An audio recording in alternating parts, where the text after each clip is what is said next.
أعوذ بالله من الشيطان الرجيم بسم الله الرحمن الرحيم. Ibu-ibu juga bisa begitu.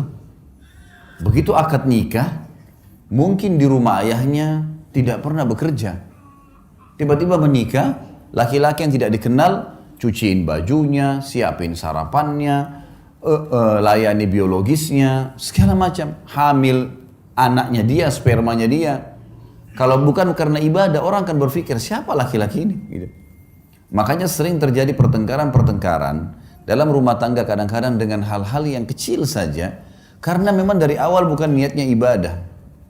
Kalau ibadah pasti akan berbeda. Karena kita tahu suka dukanya akan ada, makin berat sesuatu yang kita jalankan, maka kembali kepada hadis Nabi SAW. Nabi bersabda dalam hadis Bukhari Muslim, Inna idhamal ajri ma idhamal bala.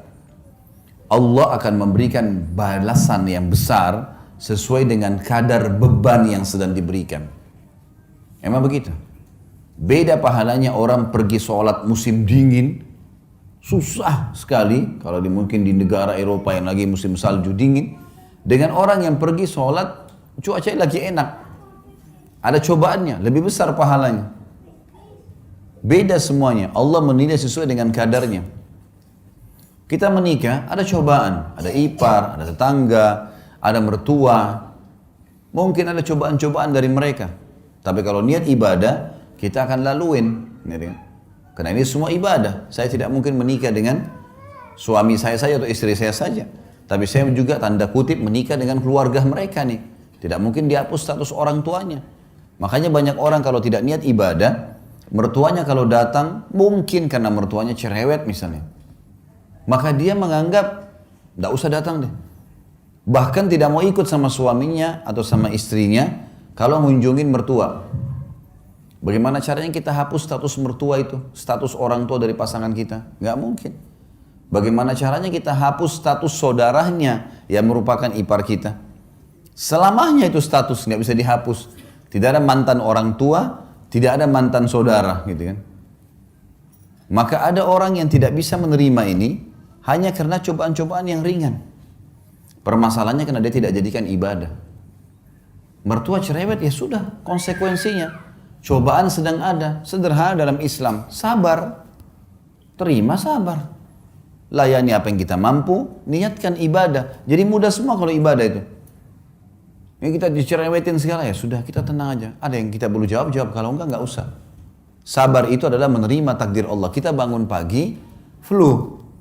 Sabar, gimana caranya? Terima dulu flu itu sebagai takdir Allah, lalu kemudian ikhtiar, cari jalan keluar. Nah itu sabar. Berarti kita bukan berarti tidak sabar kalau kita malah ikhtiar. Kita menerima keadaan, kita nasihatin, coba kita layanin, bersabar. Allah maha melihat kok. Niatin ibadah ini penting sekali. Kalau sudah diniatin ibadah, semua akan mudah kita laluin. Semua akan mudah kita jalani. Kalau namanya ibadah, Bapak Ibu sekalian, pasti akan ada gangguan-gangguan. Karena syaitan musuh kita tidak mau ibadah itu berjalan. Pasti akan digoda. Ingat sabda Nabi SAW dalam hadis sahih, iblis, pemimpin syaitan, memiliki singgasana di lautan. Memiliki singgasana di lautan. Setiap hari anak cucunya melapor, saya baru membuat orang bertengkar, saya baru membuat orang berzina, saya baru membuat orang minum khamr dan seterusnya. Sama iblis dianggap biasa, sampai datang anak cucunya yang mengatakan saya baru menceraikan suami istri. Kalimat ini membuat apa? Iblis mengambil cucunya tadi yang melapor menceraikan suami istri, didudukkan di sebelah singgasananya, diberhentiin tugas. Artinya ini prestasi tertinggi. Sampai ulama mengatakan, kalau di luar rumah kita digoda dengan 10 syaitan, maka dalam rumah bisa 1000 syaitan. Bisa saja, mungkin karena istri terlambat buatin minuman, sudah cukup si suami marah, meninggalkan rumah dan tidak ngomong 2 hari. Bisa saja, suami lupa memberikan pesanannya istri, sudah cukup untuk bertengkar, 2 hari nggak ngomong, bahkan sudah bisa mengucapkan kalimat cerai. Godaan syaitan besar, karena ini ibadah. Kita kalau mau bangun sholat malam digoda sama syaitan, kau masih ngantuk, kau masih begini, kau masih begitu, gitu kan. Ya kita harus bisa melawan itu.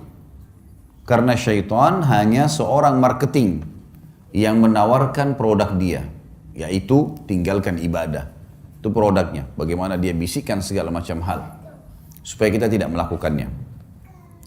Ini yang pertama teman-teman sekalian. Jadi kita harus menjadikan rumah tangga kita adalah ibadah. Maka ikhlaskan niat karena Allah. Yang kedua, kiat untuk mempertahankan rumah tangga adalah anggota keluargamu, aset amal jariah dan kunci surgamu. Teman-teman fahami baik-baik, ibu-ibu di belakang sana, suami itu aset amal jariah. Cuma siapin makannya, siapin minumannya, siapin bajunya, mati masuk surga. Simple sekali. Bapak-bapak fahami, uang yang hasil keringat kita dikasih ke istri, dikasih ke anak, dikasih ke orang tua. Hanya itu. Pada saat ada sesuatu yang rusak di rumah diperbaikin, mati masuk surga. Ini luar biasa ini sebenarnya. Orang-orang di sekitar kita ini sudah aset-aset amal jariah. Bapak-bapak misalnya kasih duit ke istrinya, ini beli makanan. Dibuatlah, beli tempe, beli sayur, beli segala buat makanan. Makanan itu teman-teman sekalian, kata Nabi SAW, "Ma wudi'a ta'amun illa wada'allahu fihi barakah." Tidak ada makanan yang sedang dihidangkan, diniatkan untuk orang lain, kecuali Allah akan letakkan berkah di situ. Berkah maksudnya, dari satu piring makanan pasti akan ada yang menjadi darah daging manusia yang memakannya. Sekarang saya ceramah depan Bapak Ibu sekalian, orang tua saya panen pahala. Karena saya tumbuh dari ASI ibu saya tumbuh juga dari nafkah ayah saya. Karena tidak semua yang kita makan satu piring makanan jadi kotoran. Ada yang jadi energi, ada yang jadi bagian tubuh kita. Sekarang bapak-bapak kasih ke istrinya makan. Anaknya makan. Bukankah itu jadi amal jariah buat dia? Karena istri anaknya bisa bergerak. Ibu-ibu masak buat suaminya. Suaminya makan, anaknya makan. Dia tidak beli, tapi dia punya tenaga, masak. Lalu dimakan oleh suaminya. Bukankah itu jadi amal jariah buat dia? Amal jariah semua.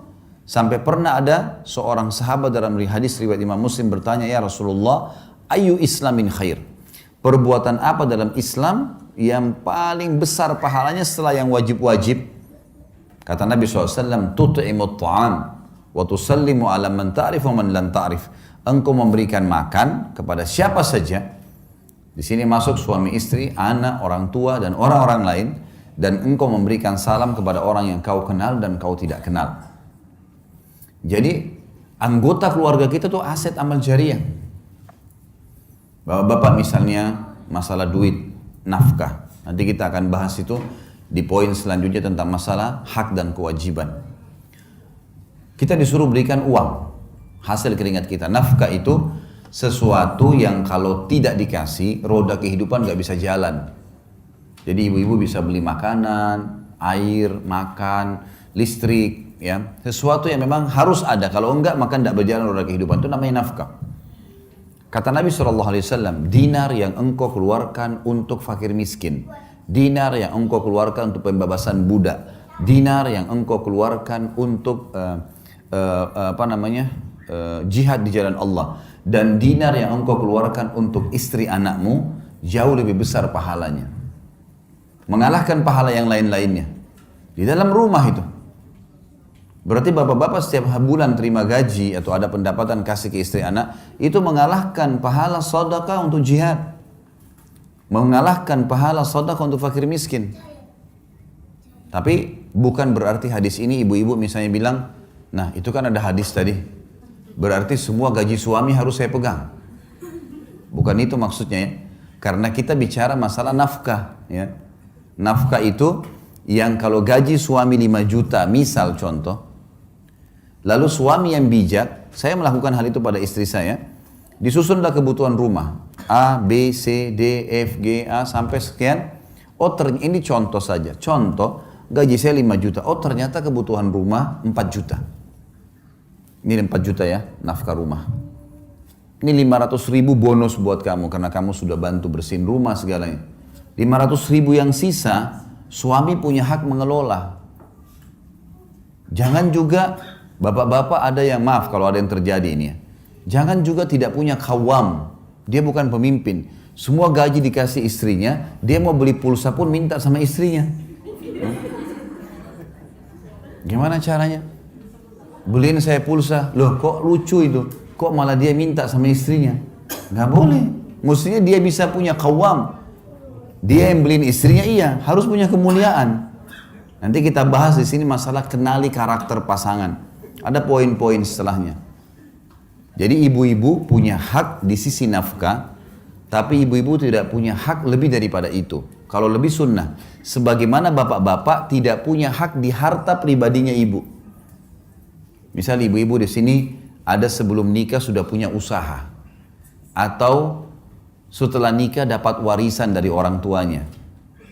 Tidak bisa suaminya bilang, kamu kan sudah 10 tahun saya nafkahi, ini dapat warisan 200 juta bagi 2 ya. Nggak boleh itu. Dia nggak punya hak 1 rupiah pun. Laki-laki, suami nggak punya hak dari harta istri pribadi. Istri punya hak nafkah saja. Lebih daripada itu sunnah, bukan kewajiban. Ini nanti kalau memahami secara benar, seperti batu bata yang kita letakkan di tembok bangunan, maka akan rapi kalau benar semuanya. Tapi yang jelas, sekarang kalau laki-laki mau menjadikan aset amal jariah, apapun hasil keringatnya diberikan kepada istri anaknya adalah sedekah yang paling besar. Wanita misalnya, ibu-ibu di belakang sana. Apa kata Nabi SAW? Kata kunci sederhana masuk surga. Wanita, istri manapun yang menjaga 5 waktu sholatnya. Kemudian berpuasa Ramadannya. Ini nggak disebutin sholat sunnah ya, sholat wajib saja dulu. Kalau sholat sunnah ibu-ibu kerjain itu sudah plus. Sholat 5 waktu, azan langsung sholat, subuh sampai isya. Kemudian yang kedua tiba Ramadan, puasa Ramadan, belum dimasukkan puasa sunnah. Dan dia mentaati dan melayani suaminya pada hal yang ma'ruf. Ma'ruf ini maksudnya bukan melanggar agama. Kecuali pada saat dia meninggal, dia boleh masuk, dia boleh pilih 8 pintu surga yang mana dia mau masuk. Hanya 3 hal saja. Sederhana sekali kita bisa menjadikan rumah tangga kita sebagai aset amal jariah. Orang-orang ini nih, suami istri, orang tua,